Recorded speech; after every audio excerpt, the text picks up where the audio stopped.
Sipho found himself working longer hours, taking extended routes home, anything to avoid the emotional minefield their apartment had turned into. "You're seeing someone else," Naledi accused him one night, scrolling through his phone with the scrutiny of a detective. "Nali, please, we're in this together." "Are we? Because it feels like I'm drowning alone."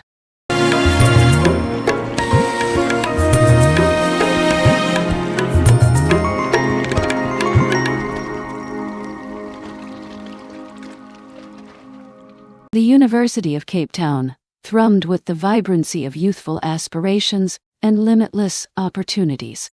Under the looming presence of Table Mountain, 3 destinies were on the verge of intertwining in ways that would resonate for years to come. Naledi Memtembu was seated at her desk in Residence Hall Tugwell, her economics books laid out before her like a protective barrier. Her roommate, Thandiwe N. burst into the room with her signature dramatic entrance. "Nali, you simply must meet my boyfriend. He's incredibly handsome," Thandiwe exclaimed, flinging her bag onto her disheveled bed. That Saturday, at the campus coffee shop that overlooked the rugby fields, Naledi's life took a turn. Sipho Khumalo entered with the poise of someone who was well aware of his allure. Tall, with a charming smile and eyes that seemed to penetrate her very soul, he was everything Thandiwe had described, and even more. However, when Sipho's gaze lingered on Naledi, in a way that made her heart skip a beat, she sensed that trouble was on the horizon. "You're not what I anticipated," he said softly when Thandiwe stepped away to place their drink order. "What did you think I would be?" Naledi replied in a whisper, her heart racing. "Someone average." In just a month, Sipho had broken up with Thandiwe. Within 2 months, he and Naledi had become inseparable. The confrontation with Thandiwe was explosive. Accusations flew across their small room like shrapnel, tears and anger blending until Thandiwe gathered her things and relocated to another residence. "You'll regret this, Naledi," Thandiwe warned, her tone frigid. "What goes around comes around." 4 years later, Naledi was adjusting her wedding veil in the bridal suite of the Mount Nelson Hotel, the Pink Palace of Cape Town. Through the window, she could see the setup for the ceremony in the hotel's stunning gardens, with the city bowl sprawling below like a sparkling promise. Her mother, Grace, flitted around her, tears glistening in her eyes. "You look stunning, my daughter, like royalty." But even in her moment of victory, Naledi couldn't escape the echo of Thandiwe's words. She tried to dismiss the thought as she made her way down the aisle towards Sipho, their guests rising like a wave of joy. They spent their honeymoon in the winelands of Stellenbosch, their future unfolding before them like the vast vineyards.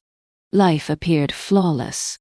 2 years into their marriage, their Camps Bay apartment, with its breathtaking ocean views, started to feel like a lovely prison.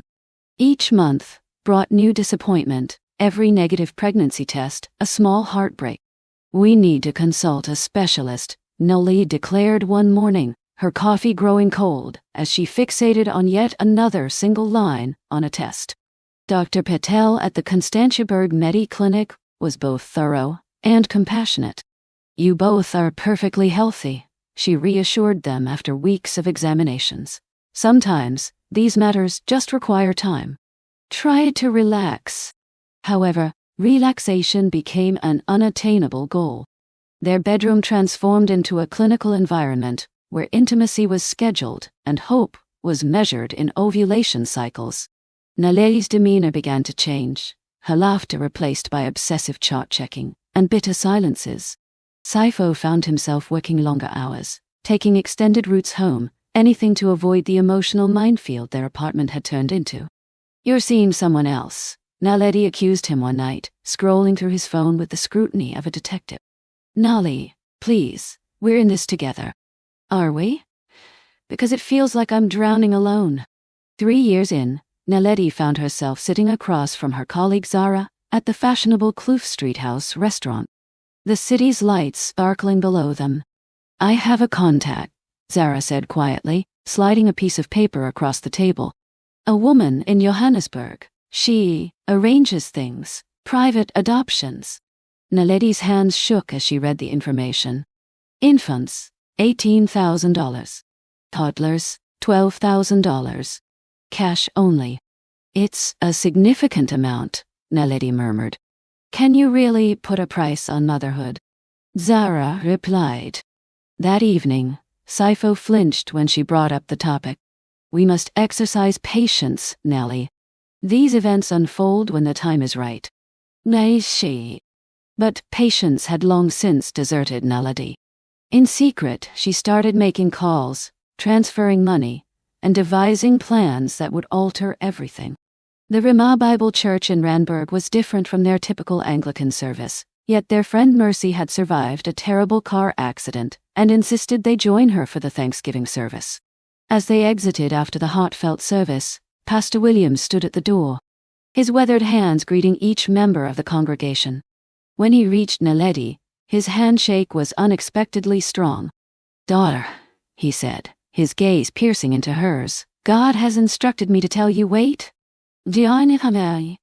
Naledi felt a chill run through her. Pardon. Wait, he reiterated plainly, then turned to bless Sipho.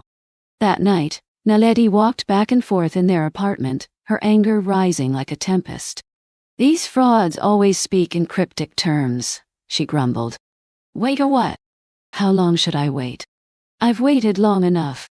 The Tambo International Airport buzzed with activity as Naledi sat in the departure lounge, her carry-on filled with baby clothes and aspirations. She had told Sipho she was going to a work conference in Johannesburg. I can take you to the airport, he had offered. No need. I've already arranged for a taxi. The lie felt sour, but she was too close to her objective to back out now. In her hotel room at the Santon Sun, she laid out the tiny garments, yellow and green, neutral colors for any gender. Her contact, a woman named Faith, had assured her that everything was proceeding as planned. The birth mother is currently in labor, Faith had informed her during their last conversation. Transfer the remaining $9,000, and your baby will be with you by tomorrow. Naledi's finger hovered over the banking app. Her entire life savings vanished in a single transaction. But as she envisioned cradling her child, nothing else seemed to matter. The video call arrived at noon. A beautiful baby girl, small and flawless, filled Naledi's screen. She's stunning, Naledi cried, her heart bursting with affection. Please complete the payment transfer, Faith instructed curtly. Once that's done, I'll provide you with the pickup location. In just a few minutes, Naledi had wired the final $9,000. The address arrived, 47 Pritchard Street, 7th floor, Johannesburg CBD. The building appeared old yet respectable. However, when the elevator doors opened on the 7th floor, Naledi's heart plummeted. The hallways were deserted, and there were no offices corresponding to the name she had received. Her attempts to reach Faith went directly to voicemail, and soon the phone was turned off completely. In the desolate corridor, Naledi felt her world shatter. $18,000 lost. No baby. No hope. The taxi driver was attractive and charismatic. His vehicle, filled with gospel tunes and the fragrance of pine air freshener. I need to pick up another passenger, he mentioned as they navigated through the bustling streets of Johannesburg. Just a quick stop. The middle-aged man who entered the front seat appeared quite ordinary. He turned to Naledi and offered a courteous nod. That was the last clear memory she had. Naledi regained consciousness on a cold concrete floor in a stark room, sunlight pouring in through a grimy window. Her fashionable attire was gone, replaced by a coarse cotton dress. Her phone, purse, jewelry, everything was missing. She banged on the locked door until her hands were sore. Help me! Someone help me! But only silence responded. Food and water were occasionally slid through a slot in the door. The room had a basic toilet, but lacked a shower. Days merged into nights as Naledi's hope gradually faded. She started to feel unwell, nauseous, lightheaded, unable to keep food down. Fear engulfed her. What did they want? Why was she here? After what seemed like an eternity, Naledi awoke to find the door ajar. Heart racing, she tiptoed down the concrete stairs, and discovered herself in an abandoned construction site somewhere in the townships outside Johannesburg. Using a makeshift ladder, she climbed over the fence and sprinted until her lungs felt like they were on fire. The first individuals she came across, women with infants secured to their backs, quickly moved away from the wild-eyed stranger. At a BP gas station, a compassionate attendant named Moses listened to her fragmented tale with empathy. She dialed the only number she could recall by heart. "Sipho? It's me. It's Naledi." The sob that echoed through the phone shattered her heart.